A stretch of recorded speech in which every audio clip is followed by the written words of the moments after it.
Good evening, my dear friends, and good morning to our dear Sister Miriam down in Dunedin.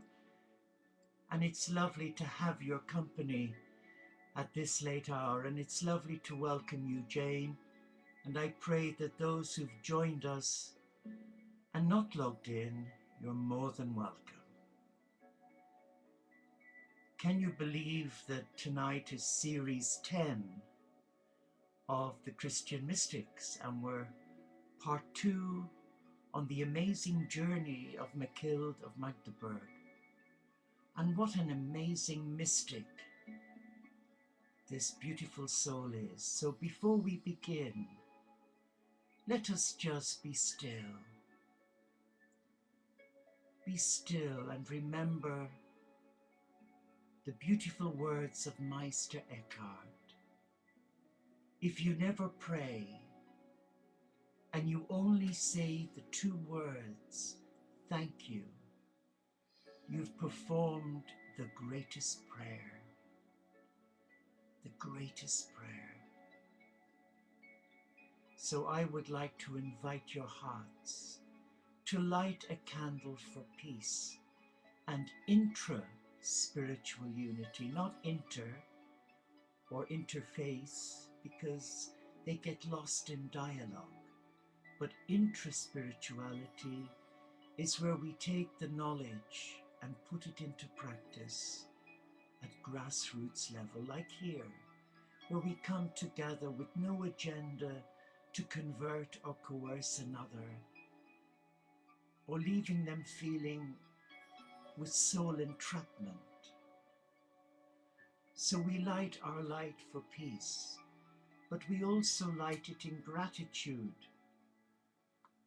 for the great mystics, for the many ordinary men and women who have left us a legacy of love, a legacy of sacred footprints on this sacred earth, where we can emulate their goodness, their compassion, and strive not to be them, but to adopt some of their wonderful ways, their compassion, their absolute trust in a Father, Mother, God Supreme, and their love of nature and the animal kingdom. So we light this light in the name of all that is sacred, to you and to me and to the world. And we offer the next 30 minutes for our highest good and the good of all. And as we begin, I invite you to join me and say the beautiful prayer of entry into our own interior castle, the soul. I cross the bridge into the silent bliss of my castle. I close the drawbridge and forbid all outside influences from entry into this holy place, a place that is my soul. Here in my castle, I am alone with God, and under God's light and companionship, I discover the depth and the beauty of my soul. I embrace the power of prayer, and I open myself up to divine guidance, and I surrender myself to become as a channel of grace for grace, healing, and service as God directs my life. Amen. Each time I say that prayer, and I've said it a lot in training our new monastics as part of their formation as oblates in the community, and each time I read it, there is a deeper awakening, a deeper sense of belonging, in the Cathedral of Light. So we begin our journey tonight with the Christian mystics and with none other than the great Mechtild of Magdeburg. And she says, love flows from God to humans without effort. As a bird glides through the air without moving its wings, thus they go wherever they wish, united in body and soul, yet separates in form. Mechtild suggests that the subtle presence of divine love, the movement of grace, is a simple flowing, coasting like a gliding bird, a gentle movement without effort. It involves not a laborious climb, an aesthetic-driven march, but a kind of gliding. Gliding is defined by silence, stillness everywhere. Have you experienced what Mechtild describes? When? How did it change you? Did it deepen your trust? And she says, from the very beginning, God loved us. He loved you and he loved me. The Holy Trinity gave itself in the creation of all things and made us, body and soul, in infinite love. We were fashioned most nobly. Isn't that awesome? You and I were fashioned most nobly. In the tradition of original blessing instead of original sin, Mechtild declares that we were fashioned most nobly. And from the very beginning, God loved us. We were born in infinite love. This includes our parents, whatever we may perceive their shortcomings to be, as well as the air, the flowers, all creatures, the earth, the stars, the eons. All of it was fashioning most holy, washed in divine love. Even Sister Miriam's bees down there in Dunedin, washed in divine love. Like the three dogs here, Winston, Clemmy and Poppy, snoring their hearts out in the lounge, washed in divine love. The 11 hens nicely cooped up, 5 of them in the tree, the yew tree, and the rest in the coop, washed in divine love. What an awesome thought. But she goes on to say, divinity sings this song to our souls. O lovely rose on the thorn, O hovering bee in the honey, O pure dove in your being, O glorious sun in your setting, O full moon in your course, from you I, your God, will never turn away. What are those words saying to you? I, your God, will never turn you away. We often read or sing the Psalms, and we are encouraged to praise God with our songs. Here Mechtild turns the tables. God is praising and singing and presenting the psalmody to us.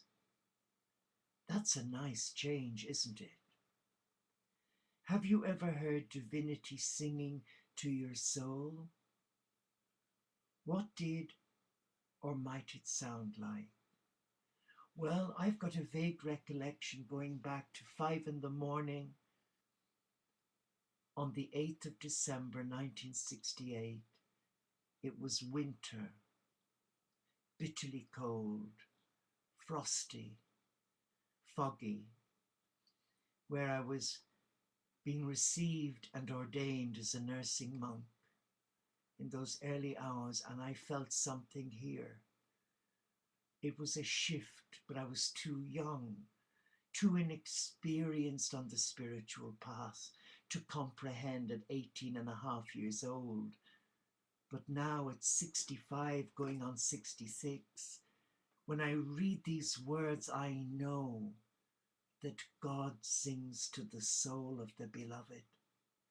And when you or I surrender our hearts to God in service as God directs you, not as your ego wants to direct you, the divine sings to your soul. Many nights or mornings when I lie there in bed, looking at my little altar with the lamp burning, the candle burning 24/7, and I'm woken up every 2 hours throughout the night to be still and to reawaken my heart that my God loves me, despite what my church told me, despite what my religion told me, that I was a sinner, that I was useless, and that I had to prove myself to God. That was the theology I grew up with as a nursing monk, where you were put down. But when I read this, it's liberation theology. It's beauty unfolding for me, an old monk. Is this another way to say we are made in the image of God? Notice Mechtild's use of must. This is not a moral must, a duty, an obligation, or a commandment. It is an organic must, a natural must, a kind of fate or destiny. We cannot help but reflect the beautiful sun. Francis called him Brother Sun. Have you had this experience in which you felt God shining and were compelled to respond and reflect that light? Have you? And she says, I ponder much and reflect in my human sense how wonderful my soul is. I'm going to read that again. I ponder much and reflect in my human sense how wonderful my soul is. How often do you ponder the wondrous nature of your soul? How it gives life and meaning to your senses? Do you stop once a month, once a week, once an hour to appreciate your inner self? The joy, the beauty, the wonder, and the delight, the thoughts and dreams that go on inside of you. Can you remember the last time you did this? If not, take a break from whatever distracts you. Television, work, compulsive habits, and do so. It is time well spent. But the great Thomas Aquinas, the Dominican, says, the very sight of God causes delight. At the sight of God, the mind can do nothing but delight. Like Mechtild, Thomas Aquinas speaks of the mind undergoing the must of delight.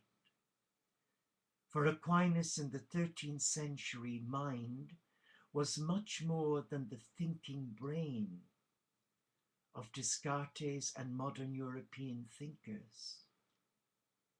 The mind included the imagination and the memory, the capacity for wonder and for birthing creativity.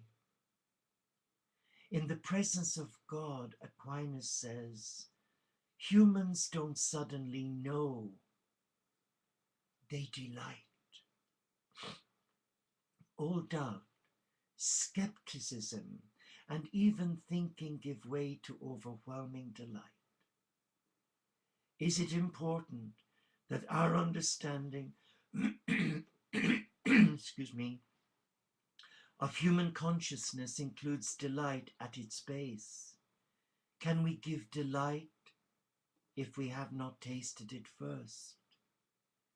Can we taste it if we don't praise it as a goal and a value? It's like saying to someone, I love you. I've said it all my life. Oh, I love you. Not sexually, but I love you. But inwardly, I hated myself. I loathed myself. I detested myself. I never felt good enough, ever. Even as a monk in holy orders, we were trained to despise ourselves. We were trained to dislike the body.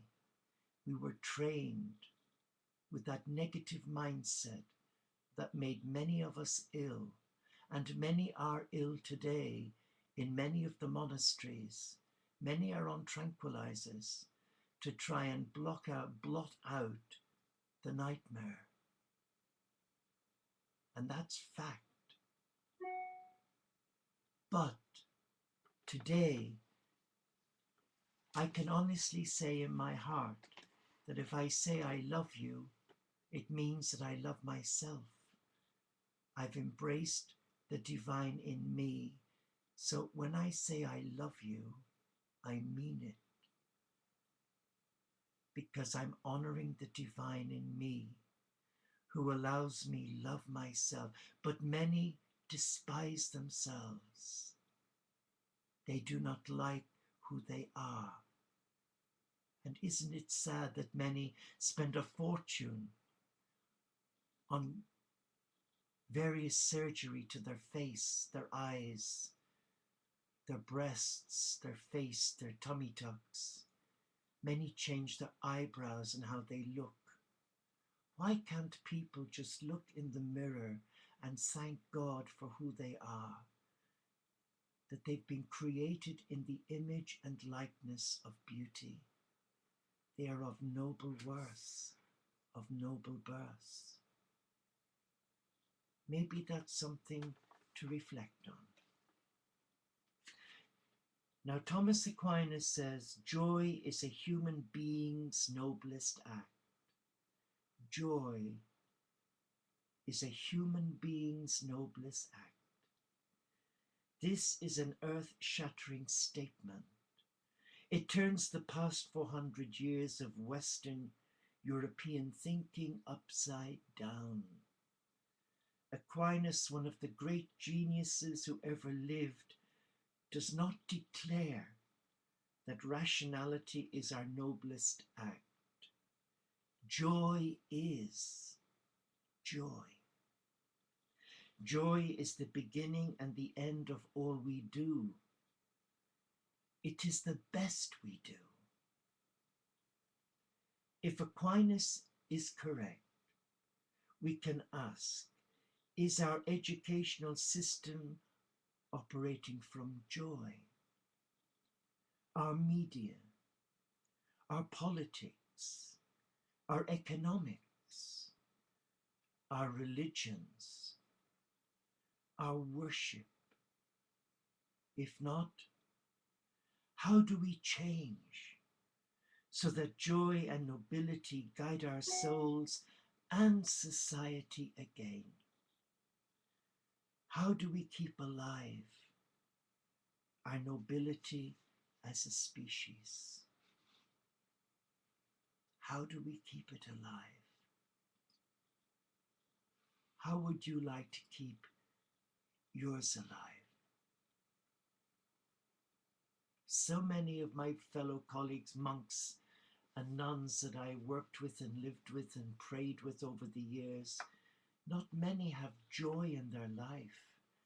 They always look sad. I know when I look at all the pictures of me as a monk, I always looked sad. And now I know why. Because I didn't have joy in my servanthood. I had a deep sadness, but now I'm free. Are you free? Are you really free? And if not, would you like to be free? Because freedom comes the moment you let go of wanting to control your life and to do things exactly as God directs your heart. That's the key, as God directs your heart. And Aquinas says, all things love God. All things are united according to friendship, to each other and to God. Given the state of the world, it would seem this is a naive teaching that all things love one another.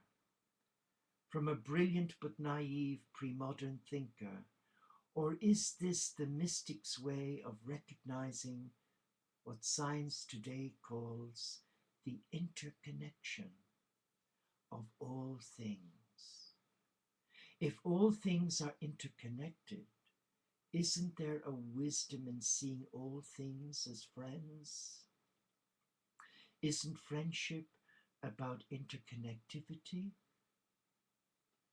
Can we take today's science and bathe it in the graceful waters of mystical awareness to get at its deepest meanings?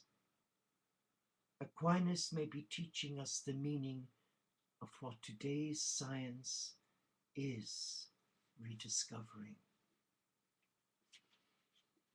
And finally, God is most joyful and is therefore supremely conscious, said Aquinas. God is most joyful and is therefore supremely conscious. We hear a lot about consciousness today, but does anyone connect consciousness and joy? For example, joy is not just our noblest act, but a birthplace of consciousness. Because God is most joyful, God is most conscious. The same would clearly hold for us. The more joy we tap into, the greater our consciousness. Can we, when we want more self-awareness and conscious understanding, reach for joy? Can we birth a culture that puts joy first?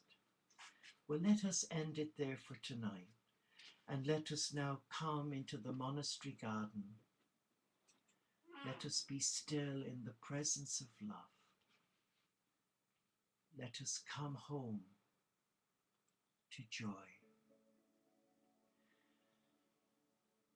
And as we come in and find our place in the cathedral of life, we are joined by the animal kingdom, the tree devas, the elementals, the angels and archangels, and the spiritual teachers. And we are in a place of love.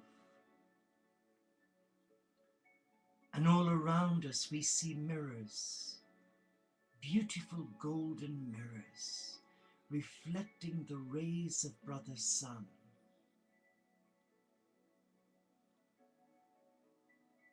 And there is a presence. It is joy. We look into the faces of one another and we see a deep-rooted inner joy. a joy that only comes from sacrifice, where we've surrendered our ego, where we have donated our heart to the mystical heart of divine consciousness. And in that surrender, we encapsulate all that is joy. We become joy. And with each in-breath that we breathe in this cathedral of light of mirrors, we are breathing in God's joy. And through our feet, Mother Earth is releasing her joy. The animal kingdom are sharing their joy. And when we come to stand in a circle of light, we become a circle of joy. We become a living prayer of joy. No words. The sheer fact of holding one another, embracing one another in silence, in reverence, in benediction, we have come to embrace joy. It is God's joy. And we feel our spirit raising to a higher level with this divine joy. There is an explosion of love that comes from the I Am presence within us, God's joy. And in holding one another in this circle of love, we each transmit joy. We become a chain with links of joy. And suddenly, we are aware that God is in our midst, our Father, Mother, God, Supreme. We are burning with joy. And into this center we bring one another, and our hurts, our brokenness, our excuses to face fear. We bring every child of God, of all faiths and none, who are wounded. The Father, Mother, God brings them to us for us to embrace them in joy, in love, in peace. And as we close in the circle, we get tighter and tighter and tighter, so that we can't move our arms. And the Spirit of God comes upon us and anoints us with joy. With joy. And Mother Earth is allowing joy to come from the earth up to our heart.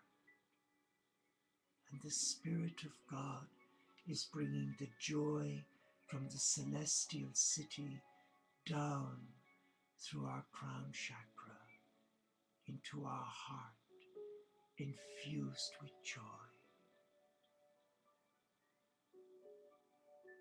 And as we breathe in now, we breathe in the joy, and in our out-breath, we release joy. Joy to the world.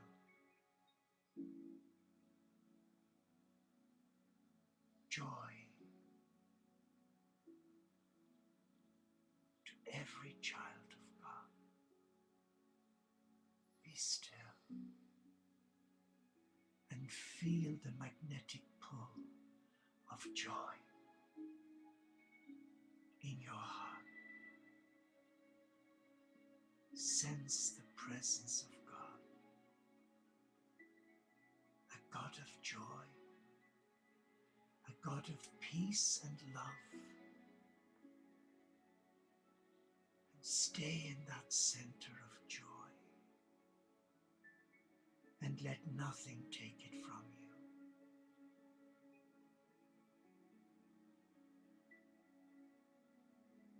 And you feel all your sufferings, your aches and your pains, your depression, the dark night being drained away from you now, down through your feet, through your 7 roots to Mother Earth. And you stand as a tree of life in the cathedral of life, a cathedral of joy.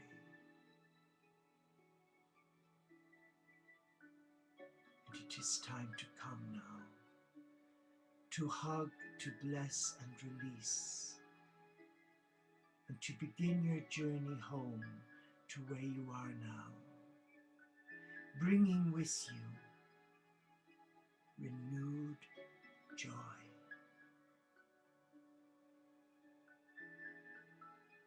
And all around you there is light.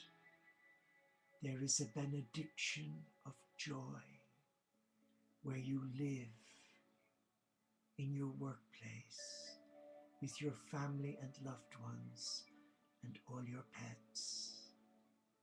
Joy. And remember, at this very moment, you have become a servant of joy. Peace. Namaste. Now go now from this place and bring joy. Bring joy. Bring joy.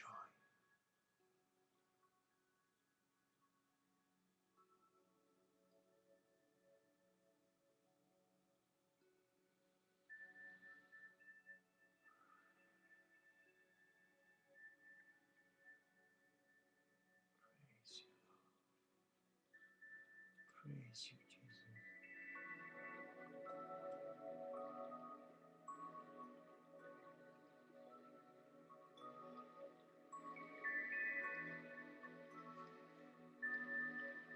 And we close, my dear friends, with the beautiful words as we leave our castle.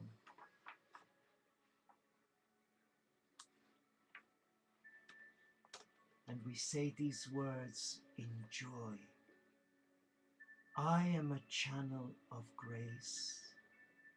As I leave my castle, my soul, grace surrounds me and grace protects me. I enter my life under the blessing of God, and I remain open to receive guidance from my soul. Go in the peace of all that is sacred to you. Go as a servant of joy to the joyless. Namaste. Shalom inshallah paxet bonum. Om Shanti. Solo di caritas. Salam alaikum. And may the peace of all that is sacred to you reawaken within your I am presence that you are burst in joy, a noble child of God. You are nobility in the eyes of God. God bless you and thank you